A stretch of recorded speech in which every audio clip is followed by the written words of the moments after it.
வணக்கம். இந்த வீடியோவில் இணைப்பு சக்கரம் பொருத்தப்பட்ட பெட்ரோல் ஸ்கூட்டர் வாங்கி பயன்படுத்தும் அனைத்து வகையான மாற்றுத்திறனாளிகளுக்கான ஒரு முக்கியமான தகவலை தான் பார்க்க போகிறோம்.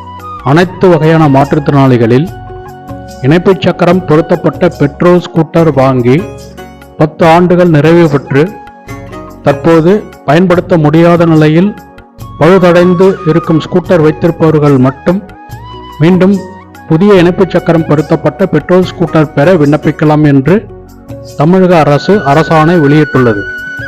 எனவே இணைப்பு சக்கரம் பொருத்தப்பட்ட பெட்ரோல் ஸ்கூட்டர் வாங்கி 10 ஆண்டுகள் நிறைவு பெற்றவர்களில் தற்போது பயன்படுத்த முடியாத நிலையில் பழுதடைந்து இருக்கும் ஸ்கூட்டர் வைத்திருப்பவர்கள் மட்டும் அதற்கான விண்ணப்பம் பூர்த்தி செய்து விண்ணப்பத்துடன் மாற்றுத்திறனாளி தேசிய அடையாள அட்டை நகல், மருத்துவ சான்றிதழ் பக்கம் உட்பட குடும்ப அட்டை நகல், ஆதார் அட்டை நகல், முன்பு பெற்ற பெட்ரோல் ஸ்கூட்டரின் ஆர்சி புக் நகல், அதனுடன் முன்பு பெற்ற பெட்ரோல் ஸ்கூட்டரின் முன்பக்கம், பின்பக்கம், இடது பக்கம், வலது பக்கம் ஆகிய 4 பக்கங்களையும் தெளிவாக புகைப்படம் எடுத்து விண்ணப்பத்துடன் இணைக்க வேண்டும். அதனோடு பணிபுரிபவர், சுயதொழில் செய்பவர், கல்லூரி படிப்பவர்களுக்கான சான்றிதழை இணைக்க வேண்டும்.